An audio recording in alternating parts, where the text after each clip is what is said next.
Hello dears. Selling हमारे जीवन का एक बहुत ही अमूल्य हिस्सा है। एक्चुअल में सेलिंग किसी प्रोडक्ट, आइडिया या सर्विस को बेचने का काम होता है। जैसे एम्प्लॉय अपनी सर्विस को बेचता है, एक शॉपकीपर या बिजनेसमैन प्रोडक्ट को सेल करता है। इसी तरह से वाइफ अपने आइडिया को अपने हस्बैंड को सेल करती है। इसी तरह से चिल्ड्रन अपने आइडियाज़ को अपने पेरेंट्स को सेल करते हैं। इसी तरह से एक पॉलिटिशियन लोगों को अपना आइडिया शेयर करता है। जब एक लड़का एक लड़की को प्रपोज करता है तो वो अपने आइडिया ही सेल करता है। इसी तरह से कोचिंग या स्कूल वाले पेरेंट्स को अपनी सर्विस सेल करते हैं। सिंगर अपनी आवाज़ को सेल करता है। प्रोफेशनल जैसे डॉक्टर या इंजीनियर अपनी सर्विस को ही सेल करते हैं। मतलब दुनिया में हर इंसान कुछ ना कुछ सेल कर रहा है और उसमें एक बहुत ही कॉमन ऑब्जेक्शन आता है और वो है your price is too high. तो आज मैं बताता हूँ ये क्वेश्चन कस्टमर अपने शॉपकीपर को करता है, पेरेंट्स स्कूल वालों या कोचिंग वालों को करते हैं, ऑर्गेनाइजेशन वाले अपने एम्प्लॉय को करते हैं उसकी सैलरी के बारे में, हस्बैंड अपनी वाइफ को बोलता है, एक ट्रेनर को बोलता है। इसी तरह से real estate buyer real estate agent को ये सवाल बोलता है, पॉलिसी बायर इंश्योरेंस एजेंट को ये कहता है, पेशेंट डॉक्टर को ये बोलता है, और एक क्रिमिनल अपराधी एडवोकेट को ये बोलता है, और एक यूज़र डायरेक्ट सेलर को ये बोलता है कि आपका प्राइस बहुत ज़्यादा है। तो बात आती है आखिरकार लोग इस सवाल को, इस क्वेश्चन को क्यों बोलते हैं। तो उसके कुछ रीज़न निकल के आए। उनमें सबसे पहला आया कि पर्सन प्रोडक्ट के बारे में डिटेल में जानना चाहता है। वो सोचता है कि यार ये इतने प्राइस में क्यों बेचा जा रहा है, कहीं इसका प्राइस 20 से 30% ज़्यादा तो नहीं है।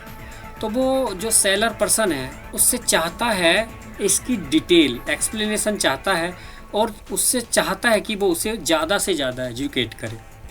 ये भी हो सकता है कि पर्सन को आपके प्रोडक्ट की ज़रूरत ना हो और ना कहने की बजाय ये कह देता हो कि आपका प्राइस ज़्यादा है।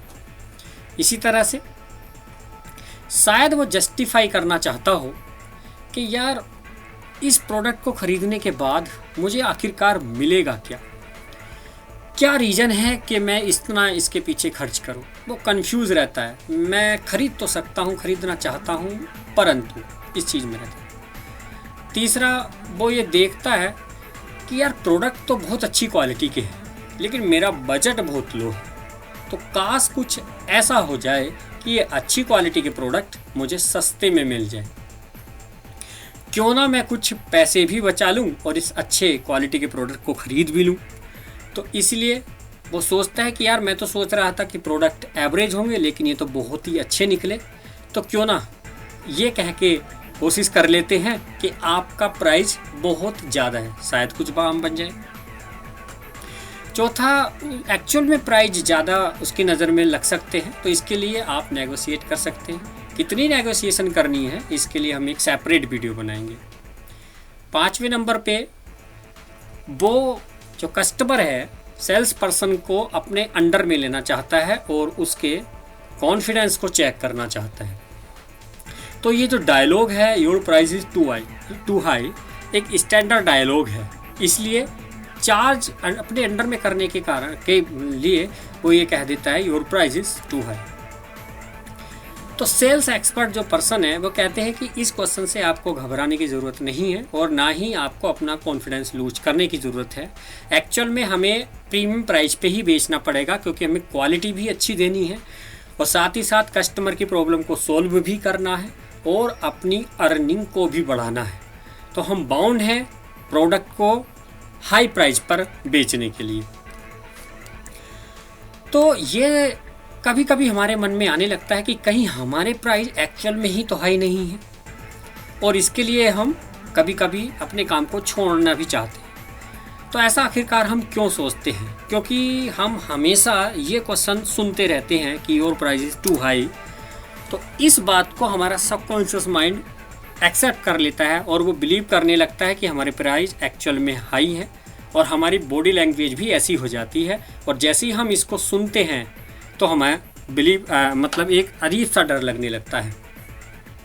तो इस समस्याओं को दूर करने के लिए एक्सपर्ट लोगों ने मैथमेटिक्स के सिंपल रूल यूज करने की सलाह दी है और उसका नाम उन्होंने दिया है वर्गर टेक्निक। जैसे मैथ में ऐड, सब्ट्रैक्ट, मल्टीप्लाई और उसके बाद डिवाइड होता है, तो ऐसे इस टेक्निक में होता है। दोस्तों, अगर आपकी एक्सप्लेनेशन से ये जाहिर नहीं होता है कि किस तरह से कस्टमर की प्रॉब्लम दूर हो रही है, तो वो निश्चित तौर पे कुछ और ऑब्जेक्शन लगाना चालू कर देगा। जैसे मैं बाद में बताऊंगा, मैं वाइफ से पूछ के बताऊंगा, मेरे पास पैसा और टाइम नहीं है, तुम्हारे प्राइस बहुत ज़्यादा है, जब भी खरीदूंगा आपसे ही खरीदूंगा। तो ये ऑब्जेक्शन हम डेली लाइफ में फेस करते रहते हैं, चाहे ऑफिस हो, घर पे हो, दोस्तों के साथ हो, माता पिता के साथ हो, सोसाइटी में हो या कस्टमर के साथ हो। तो हमें जो भी एक्सप्लेन करना है इन लोगों के साथ, सब कुछ वर्गर टेक्निक में एक्सप्लेन करना चाहिए। वर्गर टेक्निक में सबसे पहला आता है एडिशन। वो सब चीज़ें ऐड करो जिससे वायर को ये पता चले कि उससे क्या क्या बेनिफिट मिलने वाले हैं। उन फीचर को बताओ जो बेनिफिट क्रिएट करते हैं, और जो आपके पास एक्सक्लूसिव फीचर है, सबसे खास चीज़ है, उसको ज़्यादा स्ट्रेस करो। अगर आप केवल यही कहते रहेंगे हमारे प्रोडक्ट बहुत अच्छे हैं, हमारी कंपनी बहुत पुरानी है, तो वो आपको वैल्यू नहीं देगा और ना ही आपके प्रोडक्ट को वैल्यू देगा और ना ही आपसे खरीदेगा। तो इसमें कस्टमर की ईगो को भी आपको शामिल करना है और ये बताना है कि ये हमारे प्रोडक्ट कुछ खास लोगों के लिए ही होते हैं। दूसरे नंबर पे हमें सब्ट्रैक्ट करना होता है। सब्ट्रैक्ट मीन्स हमें उसे ये बताना है कि दूसरी जगह है क्या क्या चीज़ें आपको नहीं मिल सकती। कस्टमर आपसे ये भी कह सकता है कि आपके प्रोडक्ट में और दूसरे प्रोडक्ट में कोई अंतर नहीं है। तो एज ए सेलर आपकी ड्यूटी है उसे ये बताना कि हमारे प्रोडक्ट में और दूसरे प्रोडक्ट में क्या क्या अंतर है। आपके पास कुछ ना कुछ ऐसा बड़ा होना चाहिए जो दूसरों से डिफरेंट हो। तीसरी चीज़ में मल्टीप्लिकेशन, आपको बताना है उन छुपी हुई चीज़ों को जो दिखाई नहीं देती। जैसे आपका रिजल्ट क्या है, आपकी साइंटिस्ट की टीम क्या है, रेपुटेशन, उनका एक्सपीरियंस और आपके पास क्या क्या सर्टिफिकेट है, और तब उनसे पूछें कि आप इन सब का क्या प्राइस लगाओगे। दोस्तों, एक्चुअल में सेलिंग एक फीलिंग का ट्रांसफॉर्मेशन है। अगर आप डरे हुए हैं तो डर को ट्रांसफ़र कर रहे हैं, और आप कॉन्फिडेंट हैं तो कॉन्फिडेंट को ट्रांसफ़र कर रहे हैं। इसलिए हमेशा अपने प्राइड, एनर्जी, विजन और एक्साइटमेंट को ही ट्रांसफ़र करें। ऑब्जेक्शन से हमेशा लड़ते रहें, उनसे कभी ना घबराएं। आपके बेचने की चाहत उनके ना खरीदने की चाहत से कई गुना ज़्यादा होनी चाहिए। चौथा और लास्ट आता है वो है डिवाइड।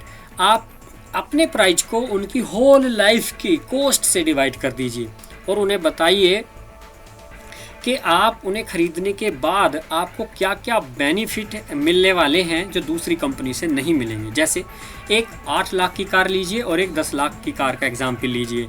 8 लाख की कार आपको इतनी फैसिलिटी नहीं देती है जो 10 लाख की कार आपको बाद में भी सुकून देती रहती है। तो इससे आपको एक मन की शांति मिलती है जो लोअर प्राइस वाली कंपनी नहीं देती। तो आप उनसे पूछ सकते हैं कि आप मन की शांति का क्या प्राइस लगाओगे।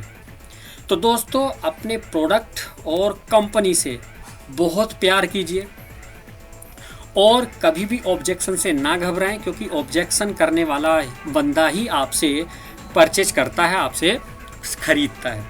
तो दोस्तों, इस वीडियो की शायद लोगों को बहुत ज़्यादा ज़रूरत होगी, तो आप इसे ज़्यादा से ज़्यादा शेयर कर दीजिए, लाइक करके मेरा हौसला बढ़ा दीजिए, और चैनल पे अगर पहली बार आए हैं तो इसे सब्सक्राइब कर लीजिए और बेल आइकन को हिट करना ना भूलें ताकि आपको लेटेस्ट अपडेट मिलती रहे। तो दोस्तों, वीडियो को एंड तक देखने के लिए और मेरे साथ बने रहने के लिए तहे दिल से धन्यवाद। उम्मीद करता हूँ इस वीडियो से आपको ज़रूर फ़ायदा मिलेगा। Thank you, thank you, thank you.